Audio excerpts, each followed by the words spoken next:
Hey everybody, it's 10 o'clock on a Saturday, so that means one and one thing only, the greatest show in the history of modern radio. This is Chopping It Up with Keith Saarloos on Crazy Country 105.9. Thank you for spending your next half hour with us where we sit down, we talk to someone in the valley you may not know. Someone who has a little bit of history, someone who lives here, somebody who makes this valley a great place to live and is working silently to make the rest of the valley a very, very special place. And today, we have a guest that I have a lot of questions for, in all honesty. He came on my radar through my friend Mason over at Good Seed Coffee. An excellent guy, a person with a very interesting story. And introduce yourself, man. Sure. Welcome to the show. Thank you very much. How are you doing? I'm doing great. Okay, say your name. This is Clem Boyleston. Okay, Clem. Yep. So, Clem, my question to you is a couple of things. One, what do you do? Oh, yeah. So I do a little bit of blacksmithing, a little bit of woodwork, a little bit of heat treatment, and I produce custom knives. You are a raconteur of metal. Yes. So how did you find the valley, man? Yeah. So I lived in Santa Barbara for about 10 years. And we drove up here a lot to visit relatives and stuff like that. Yeah. Every time we get to the valley, we'd open the car doors and get out, turn the car off, and take a deep breath of fresh air. Mm-hmm. Yeah. And that feeling, you just can't get it better than what that. do you think the valley smells like? Because I have my 2 cents on this. Oh, that's a good question. Depends on where you're at. Very true. See, my place, by the way, we're driving from Santa Barbara. I did it today. I dropped the windows right when I crest over the pass, and right there when it goes to a couple of lanes and everything, and I drop the windows and deep breath, depending on the side of the year. And my scent of the valley is upturned dirt. You know, it smells like somebody just flipped over a bunch of dirt right there, and it just fills your lungs. And all of a sudden, Southern California, the suburbia fades away. Yeah. And right there, we are in the country. Yeah, I agree. I'd say that trees. Whatever's growing in the fields. It's a nice combo. Magical moment, Yep. right? That's so interesting you brought it. I didn't mean to step on your stuff. So you got out of the car, take a deep breath, and just like every other person that's ever been here goes, how do I live here? Yes, exactly. So me and my wife started formulating our 5-year plan. And that was in around 2019. Yep. And 2020 happened. Hey. And our 5-year plan turned into a 1-year plan. Awesome. Yeah. So what were you doing down in Santa Barbara before that? So my other job outside of, what do you call it? Racketeering? Yeah, building a body of work, right? Yes. During the day, I've been in the tech industry for a long time. What do you do in tech? So I do product management for various software companies and stuff like that. Very nerdy. Very nerdy. Yeah, so that's what I was doing in Santa Barbara. So what's the coolest thing you've done in tech? Well, the community I've worked for has been pretty cool. So I've done a lot of work for the military, government community, building high-tech solutions for interesting problems. So it's been very cool. So you're listening to my phone calls. Okay. I apologize in advance. Right. Well done. Well done. So, government, this and that. How does that lead you to wanting? Well, I guess I'll preface it. So, very technical, right? Yeah. You're looking at a screen a lot. Yeah. All of that, and you wanted to do something with your hands. Yes, exactly. Is that how it went? It gets to my background. So the name Clem, not a common Southern California name. That's because I'm originally from South Carolina. Really? Yeah. So I'm the 4th Clem in a row. Grew up in South Carolina on a dirt road, working with my hands every day. And that's something I've always really enjoyed. So working in front of a computer is sort of a means to an end. Right. But I need to get out and get my hands dirty. Awesome. So, and in my government work, I spent a lot of my time in the field with users. Are you going to tell us more about government work now? No, that's about it. Really? That's it? Oh, you are a spook. This is awesome. All right. So we got full CIA, secret operative, 007 in front of us. Right. Okay. Yeah. So were you working, were you making knives when you're in Santa Barbara? Where did you pick this up? Yep. So I picked it up in Santa Barbara. I kind of came about, interesting story. Growing up, I was obsessed with the Last of the Mohicans movie.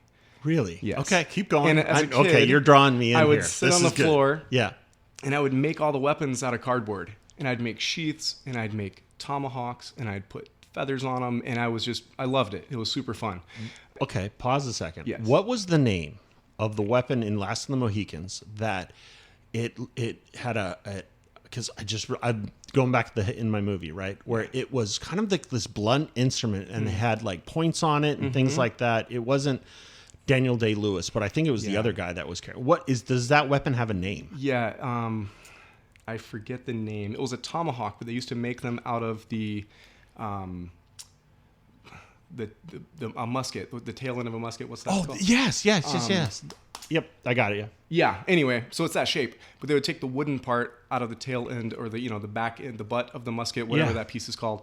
The stock. The stock. There you go. There we go. And they would affix either stones to it to make it heavy, or put spikes on it, like little daggers in there. So it was basically a heavy thing you could swing with sharp.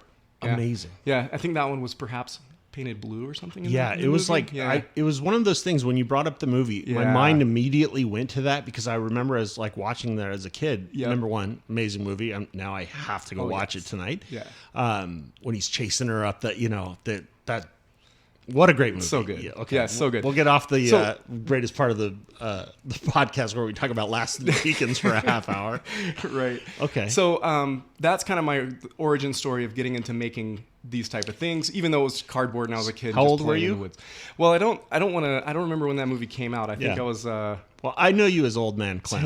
10 or 11 or something like that. Right. Yeah. And your parents are like, "What are you doing?" Yeah. And you're like, "I'm cool. making knives." Yeah, they're like, "Well, that's pretty creative." So I grew up. Then I've always had this love of knives and just outdoor tools like that. Yep. I started doing a search on what knife do I really want? What would be like the nicest knife? Because like I have a job now and I can buy one. Yeah, you have adult money. Adult money. Well, so yes, way to go. Move away from the gas station knives and into something a little bit more, reliable and cleaner. Yeah. So I started doing the searching and I found various things through the military community. Again, I was introduced to a guy named Daniel Winkler. Who owns Winkler Knives. Yeah, that's a very famous name. Very famous. He was famous in that community for making these breaching tomahawks that military users would use. He got special deals with all these units to build specialized high use or high tough tools. Yes. Started looking into him. Turns out he's the one who designed all of the weapons in Last of the Mohicans. Circle closed. Circle closed. And I was like, this is crazy. And I found YouTube videos of him forging and realized I didn't need to necessarily go buy those knives. Yep. I could learn to make them myself. So great. What a great little story, because that is absolutely, I think that's a Valley trait, right? Like, I can do this. Yeah. If another person can do this, so can I. Why can't I do this? Right. So and one of the themes that has been reoccurring kind of on this show, right? Talking to people. Did you reach out to him? I've never reached out to him. You never reached out Nope. to him. Oh, Nope. You got to reach out to him. Yeah. You know what I mean? Because we've had so many people here that said, hey, I wanted to do this. I ran into this person and something inside me said, go talk to him. And they said, oh, I'll show you everything. Okay. Yeah. So did you start learning how to forge, like YouTube Forge? Yep. And pretty much. Built your own? Yep. So we'll get back into that. Yeah. But keep going. Yeah. So first knives I made, I would repurpose old files, old Nicholson files and things. They were a good source of high carbon steel that you could just find for cheap. Yep. So I've seen Forged in Fire. You've seen it. I'm following this you. This was pre-Forged in Fire, by the way, just for the record. Street cred. Yeah. Street cred. So I started there, and the first knife I ever made was in the backyard of my then girlfriend, my now wife. But in her backyard, I made a campfire. I put a hair dryer to inject air into it to get it super hot. Threw a couple files in there. Used a belt sander. Turned on its back, held in a clamp, and with the trigger on, and then used that as a grinder to grind away the bevels. OSHA approved. It was OSHA it was very cool. Do you still have it? I do. Excellent. Yeah, okay. I still have it. Continue. Yeah, and it still works. Awesome. I make them a little bit better now, but yeah, that was the OG. Well done. Yeah, well so done. then from there, I mean, once you make your first one, then it's just a process of trying to make them better. That is. And that's what it's been ever since. What a pursuit. Okay, so you started getting into that. Let's go into the forge piece of it. Yeah. Because if we talk about the Valley and knife making, there's actually a pretty substantial level of talent. Yeah, you're right. Like off the top of my head, Jordan, who lived here for forever, was on Forged in Fire. Yep. Right. Won. Yeah. And he was What do you call it? Sasquatch. What was his? His was Lost Sasquatch, but he changed his name to Rancher Blades. Rancher Blades, and he moved to Colorado, Yeah. and he's selling those. Yep. I still follow him. Yeah. I still wonder if his truck's ever going to run. All of that great stuff. So he's doing that. The Graham family, Jordan and his brother Kyle. Yep, Kyle. Making knives. Some obsidian stuff, which is actually really cool. We have Valley, or what's the Valley knife around the corner here in Solvang? Solvang, maybe called Solvang knives. Solvang knives. Yes. Right. Okay. And they have a pretty substantial collection of like high quality pieces of art in Austin. Yeah. They're pretty awesome. Okay. So you built this forge. How did you build your first forge? So my first forge was really just a campfire. Yeah. That is a bit unwieldy. You want to try to control heat and keep everything contained. Yep. So then I went out to the scrapyard, got an old brake drum from a truck, and put a pipe on the bottom of it with another pipe for injecting air, fill that full of charcoal. Then you can have standoff for your hairdryer. And that makes a much more usable forge. Are you still doing coal fires? No, not anymore. Not anymore. That seems to be pretty unwieldy, right? It is, yeah. And honestly, coal and all that's pretty dirty, so you have to be able to find the right type of coal, and then sourcing it, and the smoke it produces is not conducive to most neighborhoods. Or you go get a propane tank That's or what I hook got. directly into the gas. Got it. Yeah, okay. So now I'm on a propane forge. And it's a whole lot cleaner. I can use it inside my shop with the window open, and everything's good. Awesome. Yeah. Okay. A lot more efficient. So from your first knife to the first one you're holding and using as a tool, right? How long did it take for you to feel competent? I would definitely say that's a journey. Yeah. And I'm a percentage along that journey. Congrats. I feel confident in making a durable tool, and I'm getting better at perfecting it. Awesome. So everything's a whole lot cleaner. And my wife says I'm a perfectionist. She says nobody notices the things I notice, which is probably true. Got it. But yeah, I feel pretty confident. Usually after I've made one style of knife 3 or 4 times, I feel like it's pretty dialed in. So what would you say is your signature? Yeah, I've got my 8-inch chef knife is really dialed in, and I'm really liking it. Yeah, the steel choice, the balance, handle length, all that, it's just really nice. So for the people who are listening, when you talk about a knife now, and like I always think of knives as purpose tools, and it just seems like everybody in the Valley has something in their pocket. Yeah. We've all gotten to some age where it's like, ooh, Christmas, which is kind of like the Super Bowl of knife day, because you're like, hand this over, I'll cut that open for you, exactly. Right? When you're talking about a knife as a tool and you're building one, walk people through like that process, because there's things like Damascus, there's things like all of that information. So do a little bit of a brain dump for someone who has no idea what you're actually doing, and all knives come from a store and a factory made them. Yeah. What we're talking about is the difference between the wine in our valley and a wine at Costco in McCook, Nebraska, right? So what's the difference? So at a very high level, I'd say a knife has to meet 2 requirements, or there's at least 2 categories: performance and aesthetics. Okay. So I would say performance is probably number 1, especially for the type of knives that I make. So I want to make knives that are used a lot and perform really, really well. Yep. And I think that you should be able to deliver performance with an aesthetic that is beautiful. The Ferrari, right? So when I'm looking at when I'm making knives, primarily I'm thinking about performance. What is the purpose of this knife? Yep. Who's going to be using it? How are they going to be using it? How long does it need to last between sharpenings? How durable does it need to be? How tough? So I'm thinking all those things, and that usually informs my steel choice and my heat treatment choice, and then also the profile and thickness and everything else of the blade. So let's just say this for everybody, that you're building a purpose-driven tool for a specific person and what they're going to be doing with it. And it might be a persona, so a type of person. Got it. But if it's for a home chef, that would be a person that I'd be building for. Right. Or if it's a hunter who needs a skinning knife. Yep. And then I would kind of get into, what type of hunting are they doing? Are they backpacking off 10 miles?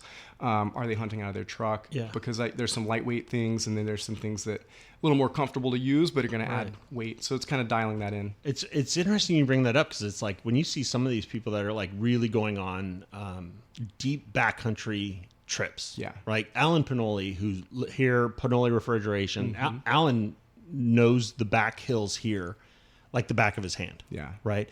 And when you get into some of those things where people are now like hunting, are hiking in 20, 30 plus miles and are setting up a camp for until they get the animal that they're looking for to bring home and feed their family, which is absolutely beautiful. Right. Harvesting, really. Yeah. Those people are cutting toothbrushes in half to save weight. Yeah. Right. And so where you're talking about, hey, who's this person? What are they doing? Where are they going? How are they going to be using it? You're taking all of that into consideration, and you're creating something that is bespoke for that person, that fits in their hand. And there are many knives in the world, but this one is theirs. Right. And then Got it. Aesthetics. Got it. So obviously I want it to look good. Yeah. I want things to be nice and look nice. But I also think about the performance aspects of, just because it's lightweight, just because it doesn't weigh anything, doesn't mean it has to be uncomfortable to use, because you want to still maintain comfort. So I do a cord wrapped handle for some of these super lightweight hunting knives. The knives weigh like 4 ounces without the sheath. With the sheath, they weigh 6 ounces. Yeah. And I do a cord wrapped handle, but I still contour the handle so that the cord wrap is comfortable. Your hand kind of grips it nicely. Yeah. You're a long way from the gas station knife. Definitely. Right. Okay. Yeah. Please continue. Tell me more. Yeah, sure. So a lot of times people are looking for an all-around knife that does everything. And One that's size okay. fits all. Right? Yes. Yeah. But usually everything's a trade-off. So you end up with a generally decent knife decent at a lot of things, but not really great at anything. Would you call that like a camp knife? That's a camp knife. Got it. Yeah, something that you're going to use for a lot of different things. You're going to split wood. Yeah. You're going to make kindling. You're going to have it on your hip. You're going to throw it at the tree when you get bored. There we go. Yeah. You're probably going to cut your food with it. Yep. Yeah. And you're going to cut your thumb. Yeah, right. Right. Perfect. Most times. So something like that, I optimize for edge retention, because you're going to be using it for all those things, but I can't go super thin on the profile because you'd worry with breaking it, chopping it through wood or something else. So just figuring out how to get a thicker blade out of a tougher material, but that's a high enough hardness to hold an edge. And then a lot of that comes down to the way that it's sharpened at the edge too. Is it a little bit of a a convex edge, which will stay nice and sharp. It won't perform as well slicing tomatoes, but that's about the only thing. So there's certain little bits and pieces of knives that like I've noticed and I have questions about, and you're right in front of me, so I'm going to ask them. So like, let's say like a buck knife, like a traditional, there's fixed handle. Am I saying that correct? Fixed blade. Fixed blade. Yes. Okay. And then there's folding blade. Yes. And so fixed blade usually has a sheath and you're wearing it on your hip or somewhere. Fixed blade, you fold it down, put it in your pocket. It is the blade would be half the size of the overall blade. Oh yeah, sure. It folds into the handle, so like for optimizing space, usually. And like you were saying, there is trade-offs all the way along. Right. If you're gonna, if you want it light, then it might not stay sharp as long. Yeah. Or as durable. Right. Or,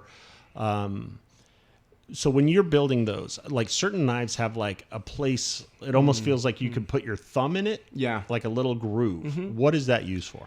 It's precisely that. I mean, on some of my hunting knives, I'll put those grooves up near the tip, so that when you're holding it, your finger can rest on the tip of, not the tip of the knife, but towards the tip of the blade. Sure. So that if you can't like a pencil. see, exactly. Yeah. And if you can't see where your hand is at, you know where the tip of the blade is at because it's roughly at the tip of your finger. Yeah, right? and you might be doing it in the dark. Yeah, so it's like an indexing point. Other times it's just to get a good grip on it. So if the knife's made for whittling or whatever, hard work, you might want something that just keeps your thumb from slipping off. But then sometimes we get into aesthetics that have no performance value. Like what? Like some of these crazy curves and crazy angles and deep cutouts they and look holes like in the blade. Lord of the Rings knives. Yes. Very fancy, very Yes. cool, but little return on the performance side. And a lot of times they're a detriment to performance. Something I've noticed is that, speaking of our buddy Mason, I made him a knife that had a very short handle, and I also made myself a knife that was the exact same model, and both of us cut our thumb on it in the same way. Interesting. And the reason is because it was non-standard. So you expect the handle to be X amount of length, so you hold the knife, and if you're not looking at it, then you end up cutting yourself because it's not what you expected. You didn't expect the sharp part to be right there. And that's the same case with a lot of these knives where you can't really tell just by not looking at it or just holding it where the tip is at this moment. Big curves, big angles, things like that. So anyway, I don't see a lot of use in those for making them. Yeah. But if you just want something that's really cool and pull out at a party and impress your friends. Yep. Why put not? something with giant spikes on the back, I guess. Totally. Yeah. Totally. So a serrated blade versus a smooth blade. Yeah. What are you using a serrated blade for? What are you using a smooth blade for? Yeah. So thinking about it, the serrated blade has more surface area because each point has a slope up to the point and slope down, right? Correct. So there's more surface area, and that's different angles that surface area is going to hit whatever you're cutting.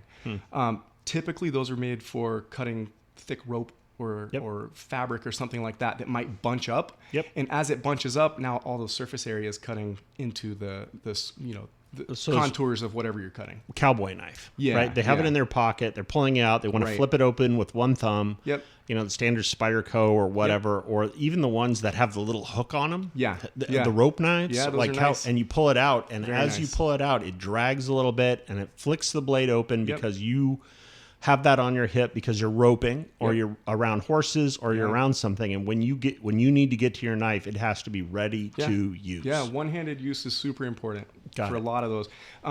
Fixed blades obviously are easy one-handed because they're already open. Yep. Some of those techniques of the flipping or whatever it is to open it with one hand, it can be really helpful because then you don't have to let go of whatever it is you're holding to open it. It can be really quick. I thought you were going to say the ones that have like they're called a gut hook, but it's basically a safety hook. Yes. So that you can hook whatever it is you're cutting and pull it towards you, and you don't have to worry about cutting what's underneath it. Think about opening your Amazon package and you cut too deep and you slice open the bottle of shampoo you just bought, right? So these give a little hook open like that. It's very safe, and a lot of rescue knives and things have that. Okay. Some knives, like some Spydercos, the whole blade is serrated. Yes. Because they're purpose built for cutting through canvas or seat belts or parachute straps or whatever else you might be cutting. All the paramedics that you see, right, always have a knife in their pocket, and when they're looking at it, you're like, what is that thing? Because you're like you said, cutting through a seat belt, cutting through a top, any of that kind of thing. What you need is that surface area, and you need it to slide smooth and cut fast. Yeah. Got it. Yeah, it's a fascinating world because we don't really think too often about how often we use cutting tools. Oh, for everything. Well, let's break that down, right? One of the things that is a almost, if you really think about it, what came first, the knife or the wheel? Yeah. Right? Yeah. It's like we have had a need forever as human species to have something in our pocket or available to us that is a tool that is very, very personal, that we need to use to perform a job. Yeah. And if you're out there hunting and that's how you're going to feed your family, you have to have a knife that is there, ready to use, that feels right in your hand, that feels comfortable, and it feels like an extension of you. Right. Awesome. Yep. Okay. Yeah. Let's keep going. Yeah. So if a customer, and you make knives for anybody, right? Yeah. Mm-hmm. Perfect. So if you were interviewing someone for, like, say, their first nice knife, right? They're graduating. Yeah. They're buying a present for a friend. They're buying it for a husband or wife, whoever, a gift, something special, or for themselves, right? I had Jordan make twin knives for me and my brother. Yeah. Forged them, did the whole. It was like such a great process because he would ask, for me a couple questions. He's like, "So what do you want it to do?" And so what is that process like? If somebody comes to you and say, "Hey man, I'm ready to buy. Yep. I want you to make me a tool." Yeah. What is that process like? Yeah, that's usually how I start. Is I want to understand the person. Yep. I want to understand their preconceived notions about knives. What do they think about knives? Because it can be scary to some people. Yeah, and there's a lot of misinformation, too, that people don't understand exactly what means what. They don't understand the trade-offs. And I'll actually say, as a plug for custom knife makers, when you go to the store and you buy a knife, no matter who it is that's selling it or the manufacturer of it, they're forced to manufacture for the middle of the market. The average. They don't know who's going to buy it. So if they make something specialty, it's not going to fit for 80% of the people that buy it. Right. And then they're going to get a lot of returns. They're going to get bad reviews and all that. So it's very hard to find something that's purpose built when someone is selling generic knives to a generic market. Like a folding buck knife. Right. It is like one of the, like when you would, if I would think like if I drew a picture of the most average knife on the planet. Yeah. Right. Even though they look great. Yep. They're beautiful. They work great, blah, blah, blah. But it is just a generic, almost like it's an emoji. Knife. Right? There it is. You know exactly what it is from 50 feet away. And there's been a few knife companies that have, I'd say the big companies especially, have nailed that, where they have figured out what works. Those knives are great knives. They stay sharp for a really long time. You can pass them down to your grandkids. Really excellent knives. Where that would change with a custom maker is I could potentially make you a knife that was more purpose-built for skinning. And that would mean it would stay sharp longer. Got it. But then your requirement would be not to chop it through a tree. Sure. So don't throw it at the tree when you're bored. Yes. I got it. Because you're going to trade off toughness and durability for hardness and sharpness. Okay. So that's the type of trade-offs we can make. It doesn't mean that those knives aren't totally awesome and capable and wonderful, but we can dial in some specifics when it comes to custom knives making for somebody. So that's why I always start. Sure. How do you want to use it? And then I get to have the interaction to say, okay, then I'm going to run this knife really hard for you. And then you need to know if you chop it into something that's hard or whatever, use it for its unintended purpose, specific unintended purpose, then you could have issues. Got it. So that's kind of where I start. And if it turns out somebody wants a generic knife and they want something that they can kind of use for all around, then I might emphasize aesthetics a little bit more. Sure. Say, okay, cool. Well, what type of knife do you like to look at? Yeah. What do you want it to look like? Do you like Damascus? Have you heard of san-mai? Do you think that a mono steel? Do you want it to be shiny? Do you want it to be dull? Figure out all those things. Handle choices is always really fun. There's so many great options. Natural wood, different types of synthetic materials. Figure all that stuff out. And then I'll make them a really good knife, but I will make sure the bevels are a little thicker just because I don't know exactly how they're going to use it. Make sure the hardness is dialed in a little bit less. So the downside is they might have to sharpen it more often than they would a different knife that I would make, but it's going to be a lot more durable for many purposes. You talked about Damascus and san-mai, right? Which if you don't know much about knives, then those are like, what is this, right? So Damascus is when you're taking different types of metal.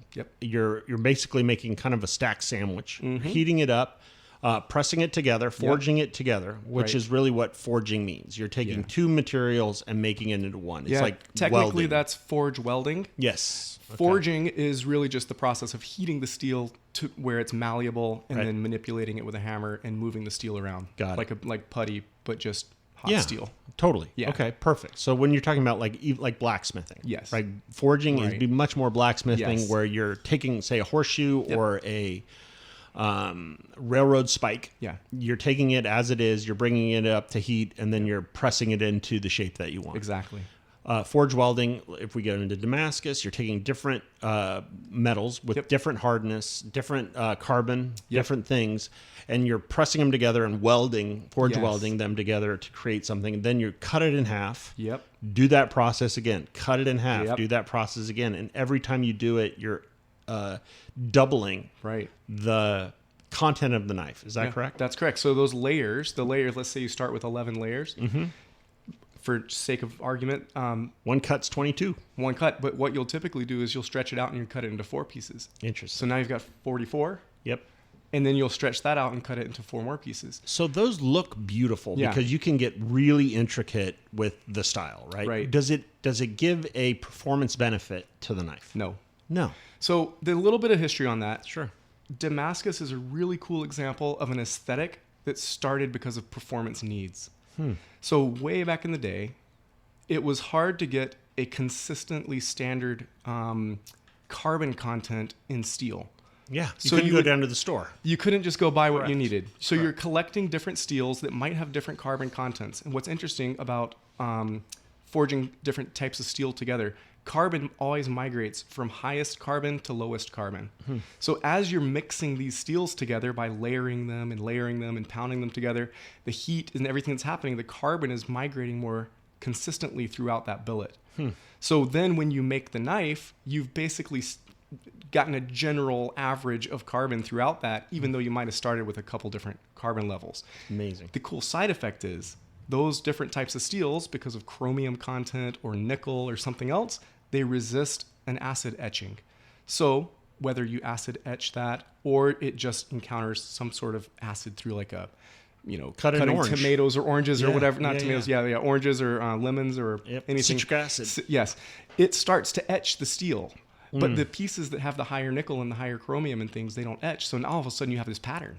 So it's a beautiful pattern people began to love. You're almost releasing the pattern from the knife, kind of like a patina on a truck. Yeah, it was there. It provided strength. It provided carbon content mixed throughout. And the effect was this beautiful pattern that shows the process. Yeah, so I love that. And then san-mai, we talked about, is very, very similar and was made for the similar reasons. San-mai is just a simple forge weld of 3 steels. So you take 2 steels that are perhaps low carbon on the outside and high carbon steel in the center, and you forge that together like a sandwich and call it quits. You don't do any more folding, any of that stuff. Then as you create your bevels, that high carbon steel core begins to show, and the low carbon cladding is ground back.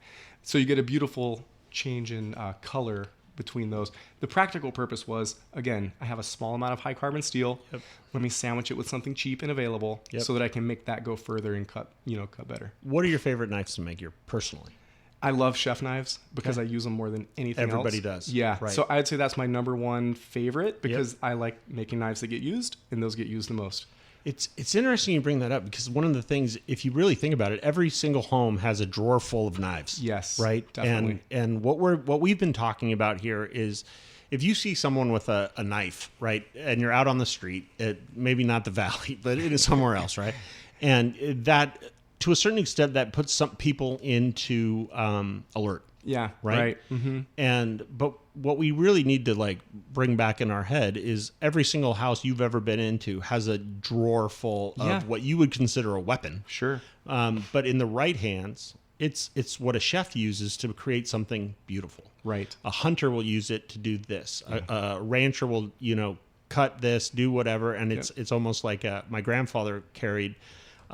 He went to Switzerland and got a Swiss Army knife, and I thought it was the coolest thing in the world. He's like, look what this can do, right?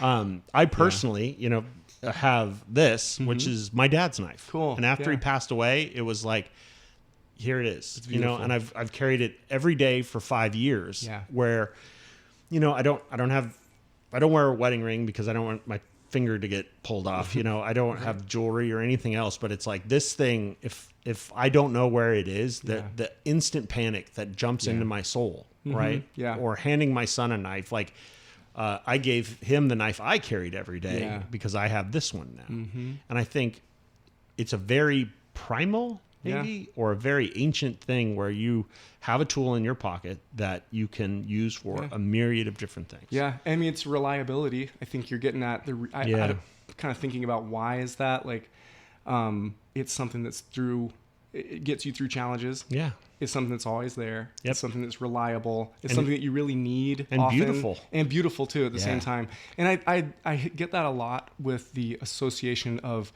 making these edged tools and weapons. Yes. And I think that's really unfortunate because it's really just about context. If you were in a kitchen with a chef and you saw him pull out a knife, you would not be alarmed. Correct. Right? But it's because you're in the middle of the street. Just the same way if somebody was in the middle of the street with an axe or a baseball bat, you'd feel alarmed. It's just the context. Context of where it is. Exactly. Correct. But there's such a stigma, I think, partly because we don't realize how integral knives and cutting tools are to our daily lives. We take them for granted, and we only remember the things we've seen out of context. Yep. But I get that a lot at shows and different things. People are like, oh, you're making weapons. And I'm like, well, not really. Yeah. I mean, it's a tool that's one of the most ancient tools we have, and they're super necessary, and everybody uses them. It's just the context of you not expecting to see one here. So for people who are listening, because we have only a few minutes left, I know that you have a few pieces to give a great plug over at Valley Outfitters. Yeah, which Los is Olivos Outfitters. Yeah. Thank you. Yep. Los Olivos Outfitters, which is right there. If you're on if you're by Jay Woosty, make a left, drive towards the mountains, and why is his name escaping me right now? The owner, Josh Hartley. Josh Hartley. Yes. What a great guy. Yes. And if you haven't been there, everybody in the valley should go there, because that place is full of amazing things. It's amazing. If you are like, hey, I need to buy a gift for a guy or anybody really, but if you walk in there, you will have a hard time not finding something truly spectacular and amazing. Yep. So you have a few knives there. I've got some stuff there, and he's building out quite the display of local knife makers. It's really cool. Other guys in the valley have things there as well. Yes, so it's very cool to look at that stuff. I also I have a website, clemsknives.com. CLEMS? Yep, CLEMS, and knives is spelled KNIVES. Okay. Not knives. Knives. But knives. Like the Toronto Maple Leafs. Yeah. You're like, but isn't it plural? And you're like, no, we're individual Leafs. Got it. So website, Instagram's at Clem's Knives. Yeah. So either of those places, I'm putting new stuff up, and you can get an idea of what I've got. And then I'm going to be at a show in December in Santa Barbara called Homespun. It's at the Santa Barbara Community Arts Workshop on December 6th. Awesome. So that's cool. And I'm at the Alice Hall. So I've got some knives in the shop at the Alice Hall. Yeah. Yep. And then making some appearances there. I come out for their summer barbecues. So those are cool. Come out and get some barbecue and buy a knife. So right now, if you're listening to this, we are a few months away from Christmas. Yep. Perfect time. Perfect. A perfect time to give a gift to someone, or give a gift to yourself of something very, very special that you will have for the rest of your life. Yeah. I mean, I think that's one of the cooler parts. Not for you so much, because it's like, if you did your job right, this is the last knife anybody's ever going to need. Yeah, right? it's true. And then they go back to, I like this one, and I think I need one for my kitchen. Right. And I think that's the good part about making addicting. purpose-built knives is because they have the last knife they'll ever need for chopping onions. But they do need a knife for, chopping meat. Or, so there's an array, and I'd be happy to sell 5 knives to everyone just so they're covered. Sure. I'd be okay with that. What is, if for someone who's going to get their first knife, like a first run of the mill, average, purpose-built knife, right? What would you suggest? And I know you're going to say, well, what are you going to use it for, right? Yeah, exactly. But if it's a daily carry, if it's an everyday carry, do you make folders? I don't make folders, no. So you make fixed blades. Fixed blades. Got it. Yep. And tomahawks? Oh yeah, tomahawks. Which I don't think there's much use today for a tactical tomahawk unless you're a certain type, your certain job. Yeah. But I make basically my tomahawks have the aesthetic of a tomahawk, but they're really designed for lightweight camping. So like camp hawks and camp hatchets, things like that. But they're just very cool. See, I am the guy that does have a stump in his living room. This is totally true. And I didn't think this was weird, but evidently everybody who comes in my house, I have a stump in my living room of a log that was like big and I was going to burn. And then I had a hatchet right there. And if you walk in my house right now, there's a hatchet slammed into the top of the stump right there. Yep. And I think it's totally normal. And everybody's like, what is this? I'm like, what are you talking about? You don't have one of these at your house? Well, it's great. So everybody needs a tomahawk as far as I'm concerned. I think I need to get one now. My wife's going to be excited. Anything else that we should know about you? I mean, we got that you're a government spook, check, and that you make knives for fun. So right now, if somebody came to you in the next, I don't know, couple of weeks and it's like, hey, I want to get a knife made, could they get it by Christmas? Oh yeah, definitely. Yeah. How long does it usually take to get a knife? It depends on how customized it is. I prefer not to do fully custom things. Most of the time, the first time I make something, it's probably not going to be the best one of those I ever made. Sure. I would prefer people buy a standard shape or profile that I've really dialed in. Yeah. So for you, what would that be? Do you have a name for it? Yeah, I mean, I have that in kind of a bunch of different categories. So I've got that for my kitchen knives. I have that in my camp knives, in my skinning knives. So it depends kind of on use case, but I've got a few different standards. I would say, definitely could do stuff by Christmas. It probably takes 3 or 4 days if I can work on it full time Wow. to finish a knife. That's pretty fast. There's some waiting time. Sure. There's heat treatment. There's, Yep. and I like to try to do things in batches. Yep. Some of my work involves dry ice treatments overnight, so I don't want to be running up to Santa Maria for dry ice every day. This is amazing. Yeah. Well, yeah. you could go hit a winery up right now Yeah, during that's a good harvest. idea. Everybody's got a bucket of dry ice somewhere. Yeah. So that's how it goes. I've got some stock now, and I'm gonna be making a whole lot more between now and Christmas. Well, Clem, thank you so much for coming in, because Yeah. this is one of those things that, if you're driving around the valley, you would never know that somebody's making world-class knives directly for people, a tool that they're going to have for the rest of their lives. And, the fact that you love this place, you're doing it here, it's exciting, you're supporting your family, you're making things for people that they're going to have for the rest of their life and hand down to their kids. Yep. You're basically making heirlooms at all times. So, Clem's Knives. Clem's Knives. There we go. On Yep. Instagram, clemsknives.com. Yep. And DM you, reach out. Yeah. And hey, everybody, if you're listening to this, you know what? You need to, number one, go get your knife sharpened, or two, go get a new knife. Yeah, and I do sharpening services as well. Do you really? So hit me up for that. Yeah. All right, I'm going to leave you with my knife. So this is Keith Saarloos for Chopping It Up with Clem from Clem's Knife on Crazy Country 105.9. Thank you for spending your Saturday morning with us. And now back to your regularly scheduled programming on Crazy Country 105.9.